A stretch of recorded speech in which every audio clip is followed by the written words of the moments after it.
মুখ্যমন্ত্ৰী কাপ দ্বিতীয় Guwahati smart city আন্তঃৰাষ্ট্ৰীয় মুকলি ফিডে ৰেটিং দবা প্ৰতিযোগিতা হাজু আয়োজক সদৌ অসম দবা সন্থা 250 গৰাকী দবাৰুৰ ঘটিব সমাৱেশ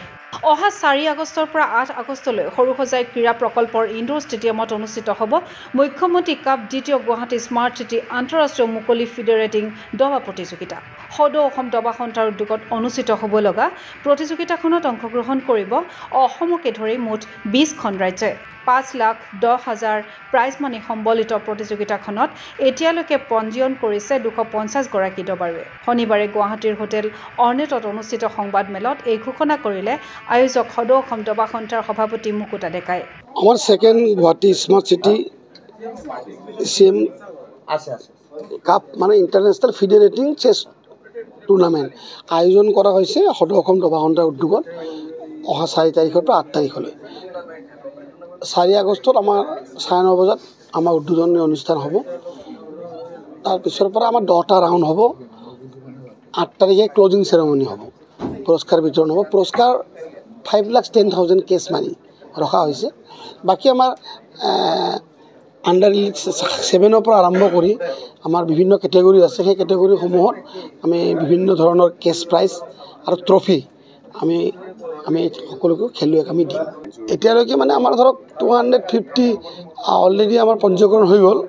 ইফালে 10টাকৈ ৰাউণ্ডত অনুষ্ঠিত হ'ব লগা প্ৰতিযোগিতাত শনিবাৰ পৰ্যন্ত 150 গৰাকী ফিডেৰেটেড খেলুৱৈয়ে নাম পঞ্জীয়ন কৰিছে আনহাতে বিদেশী ৰাষ্ট্ৰ নেপালৰ পৰা প্ৰতিনিধিত্ব কৰিব 2 গৰাকী দবাৰুৱে তদুপৰি এই প্ৰতিযোগিতাত অংশ ল'ব অসমৰ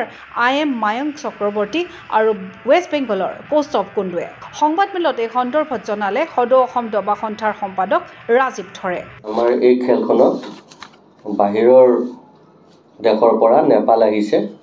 আৰু মালয়েছিয়াৰ আমাৰ খেলুৱৈ জয়েন কৰিছিল কিন্তু কিছু কাৰণবশতঃ তেওঁলোকে কেনসেল কৰিছে কিবা অসুবিধাৰ কাৰণে আৰু 250 এভব আমাৰ প্লেয়াৰ হৈছে এতিয়ালৈকে তাৰ মাজত আমাৰ অসমৰ ওয়ান্ডাৰ বয় ইন্টাৰনেশনাল মাষ্টাৰ মায়ংক চক্ৰৱৰ্তীও পাৰ্টিসিপেট কৰিছে এখন খেলত লগতে ইন্টাৰনেশনাল মাষ্টাৰ সুভায়ন কুণ্ডু ৱেষ্ট বেংগল আৰু আপোনালোকে প্ৰায় 20খন ৰাজ্যৰ খেলুৱৈসকলে ইয়াতে অংশগ্ৰহণ কৰিছে আৰু 150তকৈ বেছি ফিডেৰেটেড যেটো আমি ৰেটেড প্লেয়াৰ বুলি কওঁ এই প্ৰতিযোগিতাত অংশগ্ৰহণ কৰিছে ইতিমধ্যে আমি আশা কৰি আছো 300 মান আমাৰ খেলুৱৈ হ'ব যদিও যোৱাকালি আমি আমাৰ সিদ্ধান্ত মৰ্মে আমাৰ এন্ট্ৰিটো ক্লোজ কৰিছো তথাপি কিছুমানৰ ৰিকুৱেষ্টৰ কাৰণে যেটো নতুন নিয়ম এটা আমি কৰিছিলো 3 দিনৰ আগতে আমি এন্ট্ৰি ক্লোজ কৰিম আমি আজিলৈকে এন্ট্ৰিৰ সুযোগ দি আছো আমি 300 মান খেলুৱৈ আশা কৰিছো এই খেলখনত উল্লেখ্য যে মুখ্যমন্ত্ৰী ডক্টৰ হিমন্ত বিশ্ব শৰ্মাৰ কাৰ্যকালতে দ্বিতীয় সংস্কৰণৰ খেল মহাৰণত অন্তৰ্ভুক্ত হ'ল দবা ক্ৰীড়া 6,20,000 দবাৰুৱে অংশগ্ৰহণ কৰিলে দ্বিতীয় সংস্কৰণৰ খেল মহাৰণত তদুপৰি দবাক স্কুলৰ পাঠ্যক্ৰমত অন্তৰ্ভুক্ত কৰিবলৈ চিন্তা চৰ্চা কৰি থকা হৈছে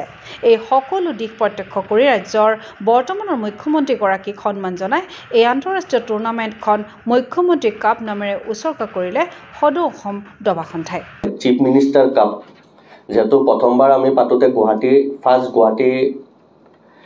স্মাৰ্ট সিটি ইন্টাৰনেশনাল ফিডে ৰেটিং চেছ টুৰ্নামেণ্ট নাম দিছিলো এবাৰ আমি চিফ মিনিষ্টাৰ কাপ লগত লগাইছো কাপটোৰ নাম আমি চিফ মিনিষ্টাৰ কাপ দিছো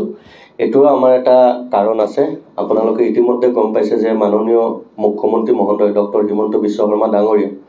তেওঁৰ মুখ্যমন্ত্ৰী থকাৰ সময়তে খেল মহাৰণৰ নিচানা এখন বৃহৎ যেটো অসমৰ আটাইতকৈ বেছি ডাঙৰ জনপ্ৰিয় আমাৰ প্ৰতিযোগিতা হয় তাতে আমাৰ দবাক অন্তৰ্ভুক্ত কৰিছে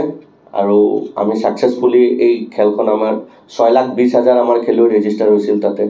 তাতে আমি সাকসেসফুলি কন্ডাক্ট কৰি আমাৰ খেলুৱৈসকলক আমি উলাই আনিবলৈ সক্ষম হৈছো তাৰ বাহিৰেও ইতিমধ্যে তেওঁ কেবিনেটত পাছ কৰিছে যে দবাখন অসমৰ প্ৰতিটো স্কুলত যাতে অন্তৰ্ভুক্ত হয় পাঠ্যক্ৰম হিচাপে তাতে তেওঁ ইতিমধ্যে কেবিনেটত পাছ কৰিছে আৰু তেওঁ এনাউন্সমেন্টও কৰিছিলে হেতু কাৰণে তেওঁকে ডেডিকেশন দি আসলতে আমি এই খেলখনৰ নাম চিফ মিনিষ্টাৰ কাপ দিছো ক্ৰীড়া অনুৰাগীৰ আশা সাফল্যমণ্ডিত হওক মুখ্যমন্ত্ৰী কাপ দ্বিতীয় গুৱাহাটী স্মাৰ্ট চিটি আন্তঃৰাষ্ট্ৰীয় মুকলি ফিডে ৰেটিং দবা প্ৰতিযোগিতা 2025 এনে প্ৰতিযোগিতাৰ আচলত ধৰি ঘৰুৱা মাটিত ফিডে ৰেটিং পইণ্ট সংগ্ৰহেৰে দবা ক্ষেত্ৰত আগুৱাই যাওক অসমৰ অভিলেখ সংখ্যক দবাৰু ভিডিঅ' জাৰ্নেলিষ্ট জৱান ৰভাৰ সহযোগত চিন্ময় বৰাৰ প্ৰতিবেদন Gogo sports any physical education বিষয়ত ডিগ্ৰী পাঠ্যক্ৰমৰ কাৰণে অসম তথা উত্তৰ পূৰ্বাঞ্চলৰ প্ৰথমখন শিক্ষানুষ্ঠান অভিৰুচি ইনষ্টিটিউট অৱ ফিজিকেল এডুকেশ্যন 2 বছৰীয়া ফিজিকেল এডুকেশ্যনৰ BPEd পাঠ্যক্ৰম আৰু 4 বছৰীয়া BPES পাঠ্যক্ৰমৰ বাবে নামভৰ্তি চলি আছে